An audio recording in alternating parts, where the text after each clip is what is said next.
कोई भी राष्ट्र बाह्य रूप से असुरक्षित हो और आंतरिक रूप से उसमें अगर उपद्रव हो तो राष्ट्र अराजक कहलाता है। अराजक राष्ट्र की स्थिति वैसे ही होती है जैसे आज आप पाकिस्तान की स्थिति देखते होंगे। पूरी तरह अंदर से खोखला हो चुका है। आज का दिन अत्यंत महत्वपूर्ण दिन है। आज भारत के पूर्व राष्ट्रपति सर्वपल्ली डॉक्टर राधाकृष्णन का पावन जन्मदिन भी है। शिक्षक दिवस के रूप में पूरा भारत आज के दिवस को आयोजित करता है। मैं इस अवसर पर भारत के पूर्व राष्ट्रपति सर्वपल्ली डॉक्टर राधाकृष्णन जी की स्मृतियों को भी नमन करता हूं, क्योंकि उनका पूरा जीवन शिक्षा के लिए समर्पित था। वे एक चिंतक थे, एक दार्शनिक थे और उन्होंने शिक्षा जगत से जुड़ी हुई भारत की परंपरा और संस्कृति से जुड़ी हुई मुद्दों को अपने दार्शनिक अंदाज से देश और दुनिया के सामने प्रस्तुत किया था। आज का दिन शिक्षकों के सम्मान का भी दिवस है, अपने गुरुजनों के सम्मान का दिवस भी है और हम लोग गोरक्षपीठ से जुड़े हुए आचार्य द्वे की स्मृति में इस व्याख्यानमाला की शुरुआत कर रहे हैं। राष्ट्रीय सुरक्षा के बारे में जो विभिन्न आयामों की चर्चा यहां पर जनरल चौहान ने की है, वह न केवल वर्तमान की है बल्कि भावी भी है। और आचार्य चाणक्य ने एक बात कही थी कि कोई भी राष्ट्र बाह्य रूप से असुरक्षित हो और आंतरिक रूप से उसमें अगर उपद्रव हो तो राष्ट्र अराजक कहलाता है। और अराजक राष्ट्र बहुत शीघ्र समाप्त हो जाता है। यानी अराजक राष्ट्र की स्थिति वैसे ही होती है जैसे आज आप पाकिस्तान की स्थिति देखते होंगे। पूरी तरह अंदर से खोखला हो चुका है, अस्त व्यस्त हो चुका है।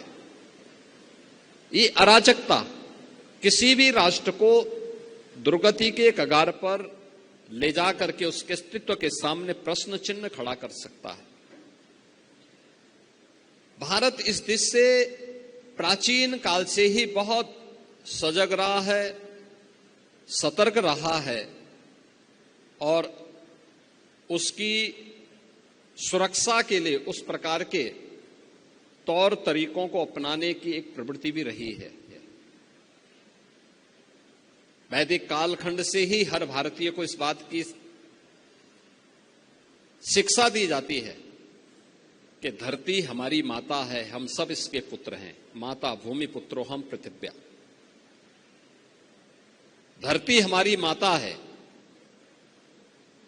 तो मां के साथ कोई भी सुयोग्य पुत्र किसी भी प्रकार की छेड़छाड़ और अराजकता को बर्दाश्त नहीं कर सकता है।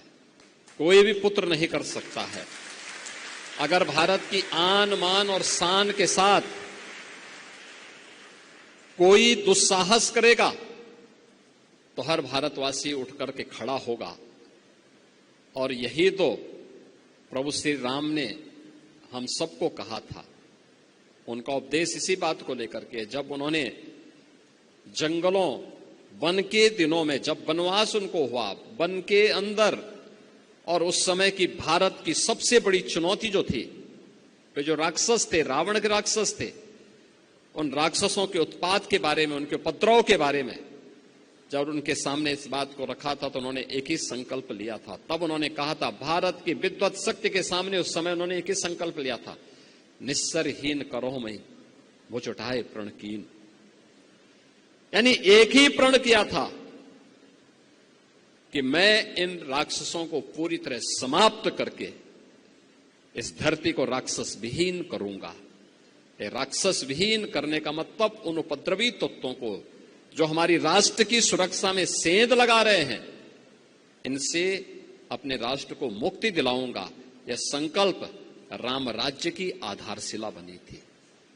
याद रखना, राम राज्य एक आदर्श व्यवस्था है राज की, शासन की आदर्श व्यवस्था, जिसमें किसी भी प्रकार का कोई दुख, कोई रोग, कोई शोक, कोई संताप, जिसके लिए कोई स्थान नहीं। हर व्यक्ति सुरक्षित है, हर व्यक्ति खुशहाल है, हर व्यक्ति समृद्धि के एक नई आस के साथ आगे बढ़ रहा है, एक स्वस्थ प्रतिस्पर्धा के साथ आगे बढ़ रहा है। और यही तो भाव था जो प्रभु राम ने हम सबको राम राज्य के माध्यम से दिया।